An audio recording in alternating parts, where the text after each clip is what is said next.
update game Kikoran kamu, ikuti juga Kikoran Competition. Daftar sekarang juga. Karena ini produk udah ada, hadir, tinggal disempurnakan aja gitu. Nah itu akan dilakukan gitu. Karena menurut gua yang namanya kecelakaan tuh nggak ada dalam bisnis. Semua ada contingency plan.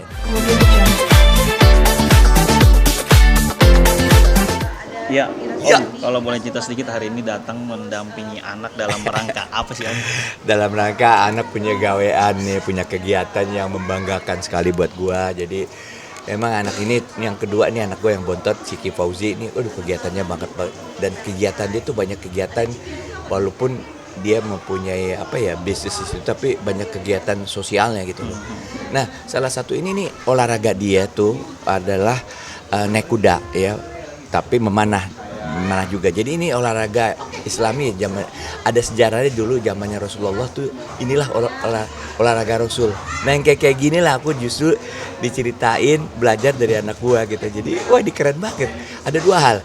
Pertama kan bagaimana hubungan kita dengan kudanya itu sehingga dia bisa berjalan dengan stabil, tidak terlalu bumpy. Yang kedua skill memanah. Pada saat itu syiar Islam luar biasa, dengan cara seperti itu kita pasukan panah kita tuh terkenal pada saat itu ya, dan bisa menang beberapa battle. Nah ini yang kayak begini-begini gue sangat terinspirasi. Ini anak gue justru yang memberikan inspirasi sama gue.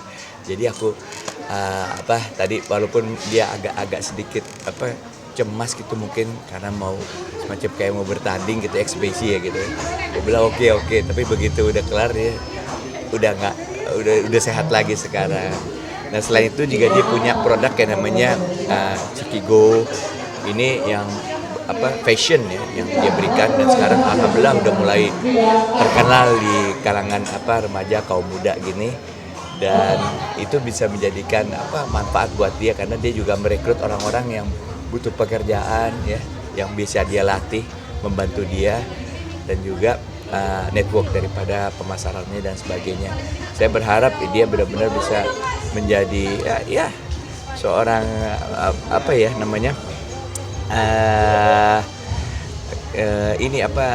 entrepreneur ya, entrepreneur lah kalau bilang.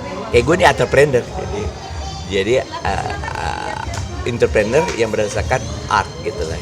Jadi emang bisnis kita di situ gitu, dan biasanya bisnis yang seperti itu lebih banyak memberikan solusi kepada kebutuhan dan kemajuan dan kesejahteraan buat lingkungan gitu. Nah, Om, tadi Om bilang anak yang kedua ini beda dari yang lain, memang kegiatan sosial, termasuk juga olahraganya kayak berkuda dan memanah. Awalnya lu kaget nggak sih, kayak takut atau seperti apa? Iyalah, maksudnya ini anak kan perempuan satu, dan kelihatannya juga nggak terlalu perkasa gitu ya. Tapi begitu dia nemuin komunitasnya itu, kayak dia paling juga suka waktu itu. Pertama kali gua khawatir waktu dia itu punya komunitas naik gunung, pencinta alam. Kan anak gua asma ini. Waduh, aku benar-benar mendampingi dan memberikan ininya dia luar biasa. Tapi begitu aku lepas kasih kepercayaan, dia growing dengan segala kekuatan dan kesehatan dia. Pastilah anaknya dua-duanya kan perempuan ya. Dan yang ini sekarang juga kegiatannya banyak sekali, komunitasnya luar biasa banget.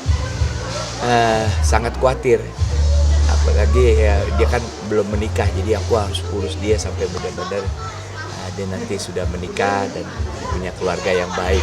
Ya apalagi lah ya, sebagai orang tua kan itu yang kita harapkan. Tapi ini anak benar-benar bukan hanya membuat gue bangga, tapi menginspirasi orang lain juga gitu, dan bukan hanya gue dan teman-teman orang lain gitu sekitar dia. Om, berbicara kesehatan nih Om, mungkin boleh cerita sedikit nggak sih Om yang kemarin viral banget nih video Om yang BPJS. Nah, itu BPJS kesehatan atau tenaga kerjaan atau lagi ngapain sih Om di kantor itu? BPJS kesehatan. Saya lagi mau mendaftar ulang. Ya, karena dulu dibayar sama perusahaan, sekarang saya mau cek apa masih dibayar atau pribadi. Itu yang saya. Jadi memang ada online-nya dan sebagainya, cuman ya kenyataannya kan masih banyak orang yang membutuhkan ketemu langsung supaya tahu benar permasalahannya itu teratasi, terjawab dengan baik sesuai dengan harapan kita. Nah suatu hari aku datang ke sana, emang rencana. Saya ini termasuk orang yang suka menikmati layanan publik ya, karena di situ saya berterima kasih sama negara bahwasanya mikirin rakyatnya. Dan saya harus tahu itu apa yang dilakukan mereka. Karena kebanyakan tuh orang Indonesia tidak terlalu tahu terhadap hak-haknya dia gitu. Bahkan tidak pernah komplain atau sebagainya, pada saat itu merupakan hak dia ya. Jadi salah satunya adalah masalah BPJS Kesehatan ini penting banget negara hadir memberikan pelayanan terbaik.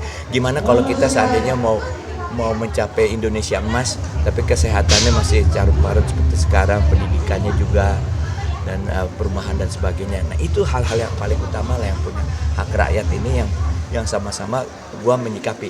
Di situ gua daftar jam 9, udah gitu dipanggilnya jam 3-an baru masuk ke dalam. Diterimanya baru bisa ngomong 3:30. Jadi di situ benar-benar kelihatan, wah sebagai rakyat ini berat juga ya. Makanya aku membagi share lah ya. Informasi. Guys, gue bilang ini produk bagus banget. Ini dibutuhkan banget teman. Emang bener, sangat dibutuhkan. Ini strategis banget produk. Tapi kok lama ya nunggunya ya. Akhirnya direspon kan. Emang kenyataannya pada saat itu pertama masa libur 4 hari. Jadi begitu hari kelimanya datang beludak lah, ya kan. Kedua ya tentunya mereka tidak mengantisipasi seperti itu. Nah saya bilang sama teman-teman pada saat mereka kan datang minta maaf dan yang lain. Aku bilang aku sih maaf banyak karena this is not about me, this is about the people, about the services for the people Indonesia nih ya, saling gitu. Jadi kalau bicara itu kita harus cari solusinya, gue bilang nggak bisa begini, gue aja begini apalagi yang lain, ya kan? Nah ternyata benar tuh. Gimana kalau seandainya bukan di loket pendaftaran, justru di loket pada saat kita sakit, banyak yang katakanlah menderita lah ya dalam kondisi seperti itu. Nah ini nggak boleh ada lagi. Gue bilang ke depan ayo sama-sama yuk kita mengkritisi sama-sama, kita bangun pelayanan dan program BPJS yang benar-benar, karena ini produk udah ada hadir, tinggal disempurnakan aja gitu. Nah itu akan dilakukan gitu. Karena menurut gua yang namanya kecelakaan tuh nggak ada dalam bisnis. Semua ada contingency plan. Ya dari begitu orang banyak ada dong contingency plan. Contohnya kalau tol tuh begitu kita ngantri orangnya ditambah langsung. Iya kan menjawab publik itu dengan dia beredar. Dan buktinya kereta api juga bisa berubah dan menjadi pelayanan yang salah satu yang terbaik. Itu bisa yang kalau kita mau melakukan.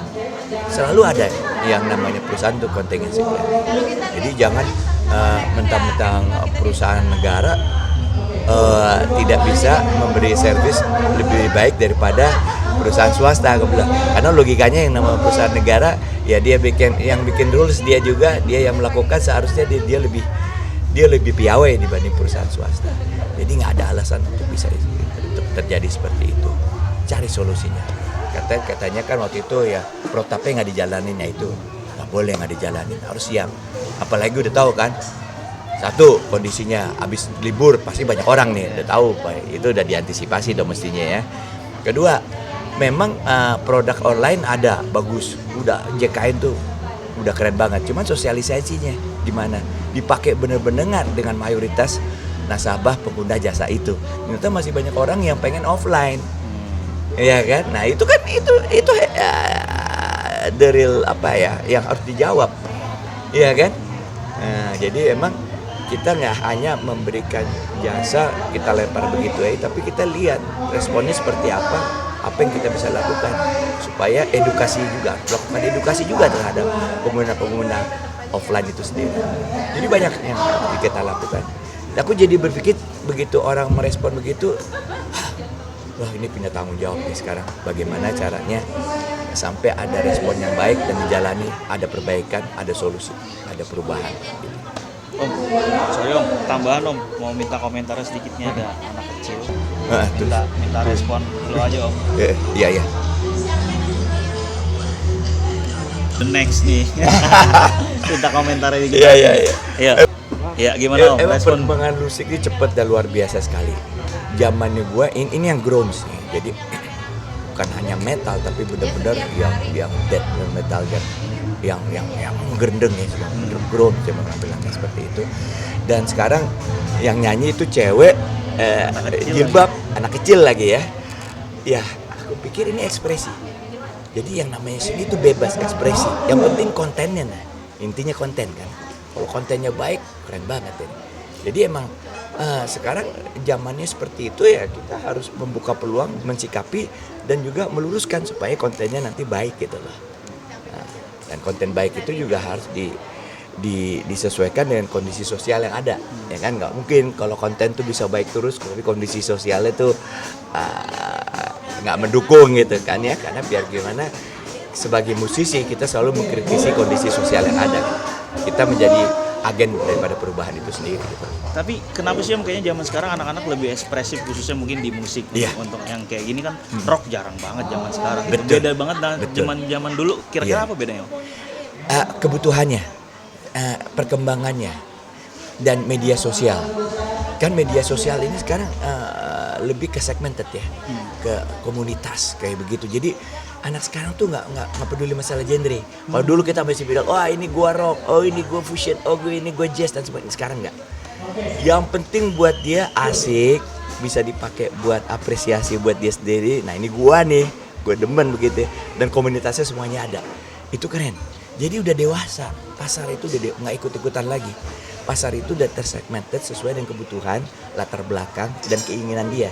Jadi anak sekarang itu memilih semua kegiatan dia berdasarkan apa yang dibutuhin, bukan apa yang pasar butuhin. Kalau zaman dulu kan beda gitu. Pasar, kita tergantung market oriented, pasar seperti apa kita ikut, akhirnya kita menikmati. Kalau ini dia menciptakan pasar dia sendiri.